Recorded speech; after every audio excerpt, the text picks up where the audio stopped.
Vous en avez peut-être déjà entendu parler, que ce soit sur ma chaîne ou ailleurs. Aujourd'hui, on va parler du café de spécialité. Qu'est-ce que c'est? Qu'est-ce qui différencie un café de spécialité d'un café lambda? Est-ce que les cafés de spécialité sont vraiment meilleurs que les autres? Combien ça coûte? Bref, à la fin de cette vidéo, vous aurez un aperçu global de ce qu'est le café de spécialité. Donc déjà, avant de parler du café de spécialité en tant que tel, il est important d'évoquer l'organisme qui a créé ce terme de café de spécialité. Et c'est la SCA qui a créé cette appellation. SCA pour Specialty Coffee Association, qui n'est autre qu'une association à l'échelle mondiale qui promeut le bon café. C'est elle qui participe à la formation notamment de toute la filière du café, en partant donc du producteur de café jusqu'au barista et en passant par le torréfacteur ou le goûteur de café. C'est vraiment l'organisation de référence en matière de café, ou du moins en matière de bon café. Parce que pour ce qui est du café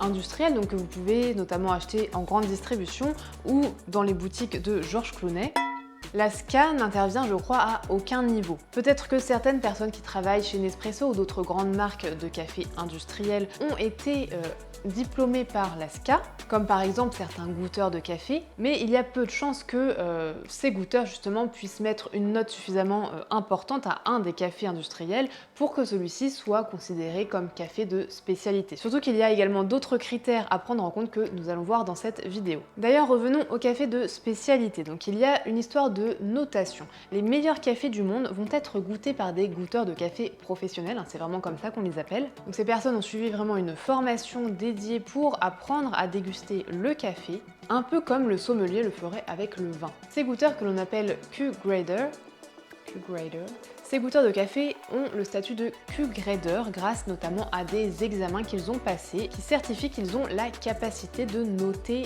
des cafés pour leur attribuer une note suffisante pour être considérés comme un café de spécialité ou non. D'ailleurs, ces personnes sont régulièrement retestées pour s'assurer qu'ils sont toujours aptes à goûter et noter des cafés. Donc ces personnes, ces Q-Graders, vont tester, déguster les cafés avec un protocole vraiment strict.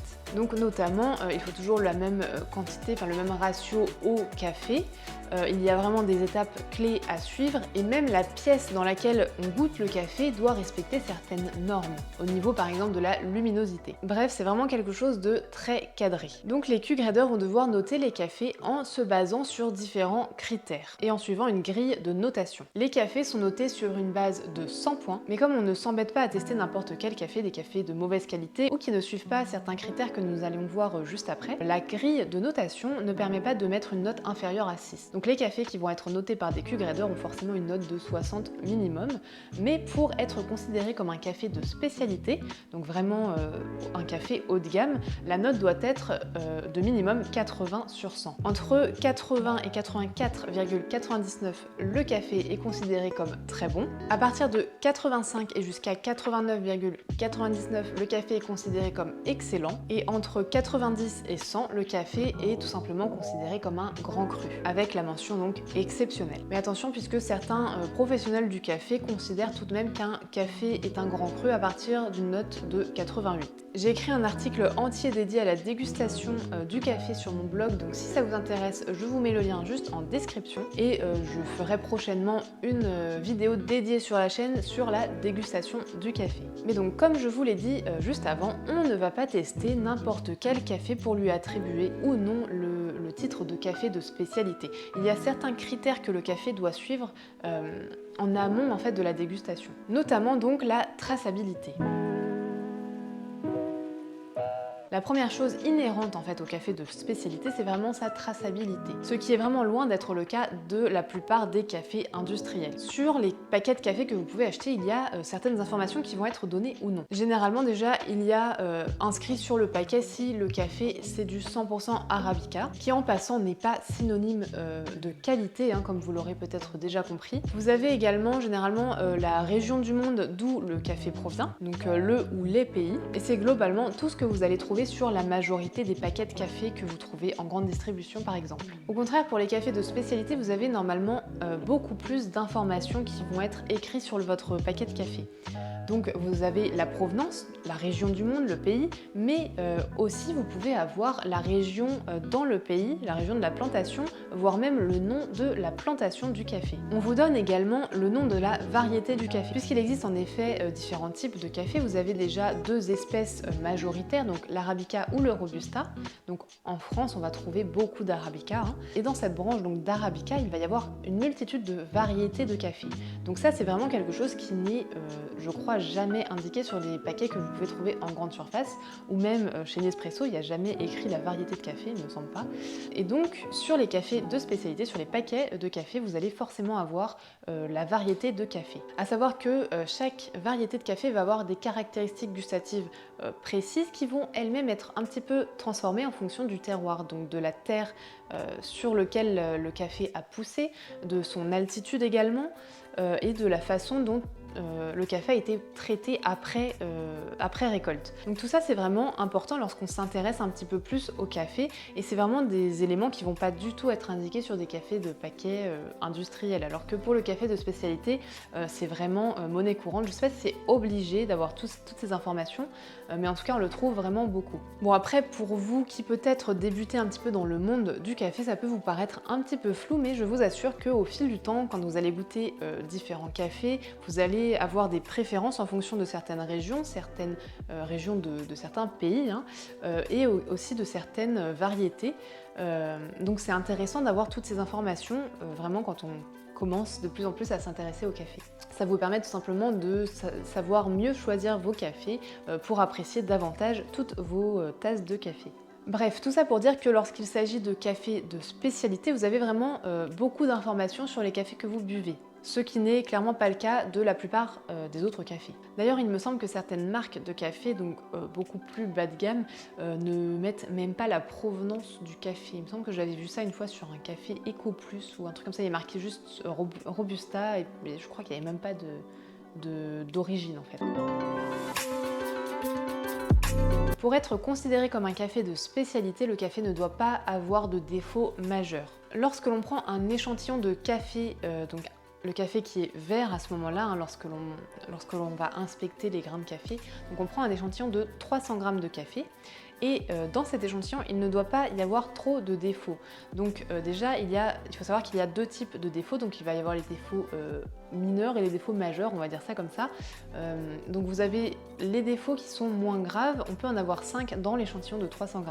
Donc ça peut être des grains de café qui sont abîmés ou cassés, et l'échantillon de café de 300 g ne doit pas contenir un seul défaut majeur. Donc là par exemple, ça peut être la présence d'un corps étranger, d'un petit caillou par exemple. Là ça élimine tout de suite le café, il ne pourra pas faire partie du café de spécialité. Donc c'est vraiment important de prendre ça en compte, puisque à partir du moment où le café a des défauts, ça va forcément se retrouver en tasse. C'est pour ça qu'on élimine une bonne partie des cafés lorsqu'il y a des défauts trop graves ou la présence de trop nombreux défauts.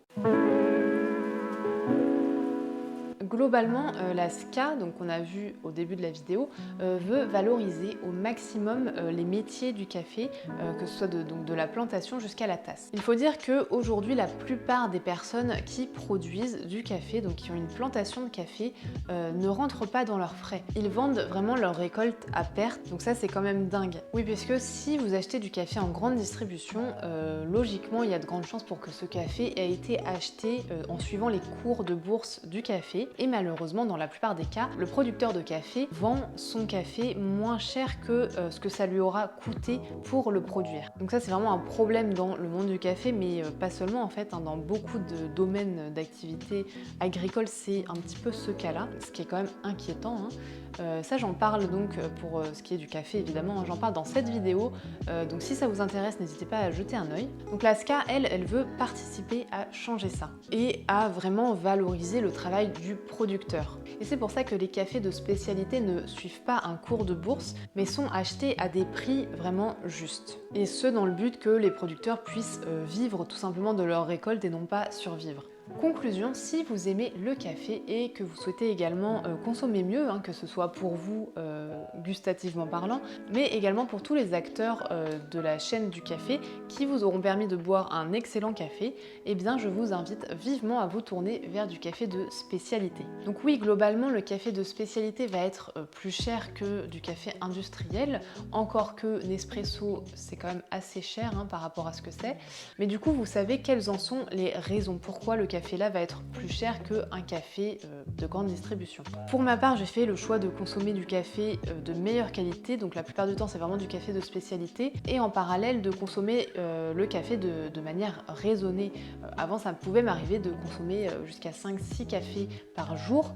Je comptais vraiment pas, je faisais pas attention, c'était vraiment aux pauses, enfin voilà, c'était vraiment des habitudes, je prenais du café assez régulièrement, et aujourd'hui, la plupart du temps, j'en bois 3 par jour. On va dire que j'ai divisé par 2 ma consommation de café, ce qui est en passant sans doute meilleur pour ma santé. Et du coup, eh bien, ça me permet d'acheter du café plus cher, puisque j'en consomme moins, mais aussi d'apprécier davantage chacune des tasses que je bois. C'est vraiment un petit moment pour moi, c'est un petit moment de plaisir et je prends vraiment le temps de déguster chacune des tasses de café. C'est pas juste je bois du café comme ça, comme avant ça pouvait m'arriver, c'était juste un petit café, hop, et c'était reparti. Là, non, vraiment, je prends le temps de déguster chaque café. Donc voilà, c'est ma façon à moi de déguster du café, de boire mon café. Je ne vous impose pas de faire de la même façon que moi, mais voilà, si vous voulez boire du meilleur café et que ça rentre quand même dans votre budget, je vous invite vraiment à peut-être diminuer un petit peu votre consommation. Si jamais cette vidéo vous a plu, n'hésitez pas à laisser un petit pouce, à vous abonner aussi si ce n'est pas déjà fait et surtout à partager la bonne parole. Si vous souhaitez en effet faire connaître le café de spécialité, n'hésitez pas à partager cette vidéo. Et puis si jamais vous avez des questions ou que vous avez des éléments à ajouter à cette vidéo, eh bien, je vous invite à laisser votre commentaire. Moi je vous dis à très vite pour une prochaine vidéo café.